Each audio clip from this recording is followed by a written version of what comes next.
मेरे channel ozone 2 में आपका बहुत बहुत स्वागत है। हम आज जिस विषय पर चर्चा करेंगे वो विषय है कि आखिर मृत्यु के बाद किस व्यक्ति की आत्मा किस द्वार से निकलती है, और अगर वो उस द्वार से निकलती है तो वो कौन सा जन्म प्राप्त करती है।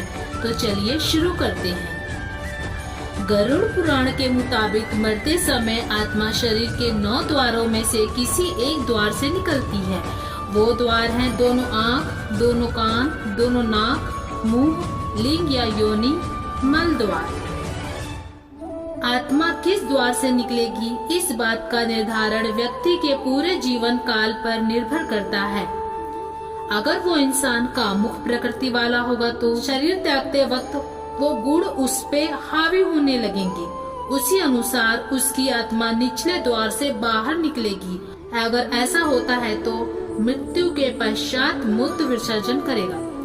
अगर वो ज्यादा बोलने वाला व्यक्ति होगा तो अर्थात मृत्यु के पश्चात वो अपने सगे संबंधियों को पुकारते हैं वक्त शरीर का त्याग करता है तो मृत्यु के पश्चात उसकी आत्मा उसके मुख से निकलेगी और उसका मुख खुला होगा।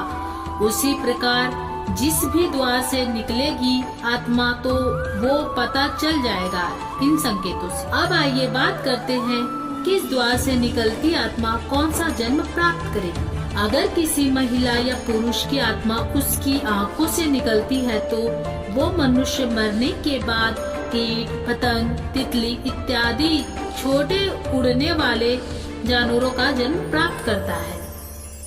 यदि किसी की आत्मा नाक से निकलती है तो वो अंडे देने वाला जानवर या पक्षी का जन्म प्राप्त करता है।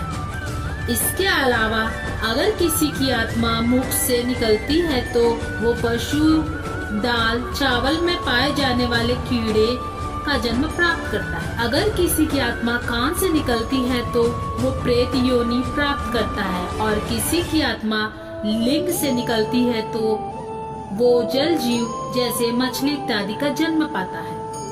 मल द्वार से निकली आत्मा नरक को जाती है। मित्रों, इसके अलावा 2 अन्य द्वार होते हैं जिसे दशम द्वार व 11वां द्वार कहा जाता है। दशम द्वार वो द्वार है जिसमें से वो आत्मा निकलती है जो पुण्य आत्मा होती है, जिसके अपने जीवन में पुण्य किए होते हैं, अर्थात दान, धर्म इत्यादि कार्य। वो आत्मा अंत समय में अपने पुण्य के फलस्वरूप इसी दशम द्वार से मस्तिष्क के ऊपर वहाँ से निकलती है और वहाँ से निकलकर सीधा स्वर्ग को जाती है, जहाँ पर उसका भव्य तरीके से स्वागत होता है। और अब बात करते हैं 11वें द्वार की। 11वां द्वार मोक्ष का द्वार कहा जाता है। उस द्वार से वो आत्मा निकलती है जो अपने पूरे जीवन में न सिर्फ अच्छे कार्य करती है अपितु ईश्वर की भक्ति भी करती है, जप, तप, धर्म का पालन इत्यादि।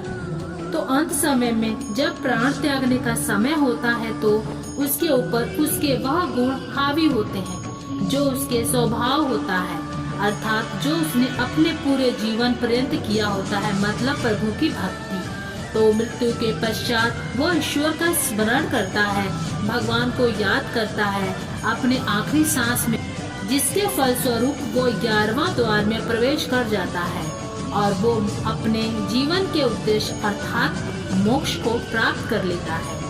इसीलिए हमारे महानतम ऋषियों ने जीवन पर्यंत ईश्वर का नाम लेने व उनकी भक्ति करने को कहा है, क्योंकि अंत समय में मनुष्य के ऊपर माया हावी हो जाती है और वो पूरी कोशिश करती है कि मनुष्य इस मोह माया में फंसा रहे और अंत समय में ईश्वर का नाम लेना भूल जाए। धन्यवाद। वीडियो पसंद आए तो मेरे चैनल ओजोन 2 को सब्सक्राइब करें और बेल आइकन को प्रेस करें। फिर मिलते हैं नेक्स्ट वीडियो में। राधे राधे।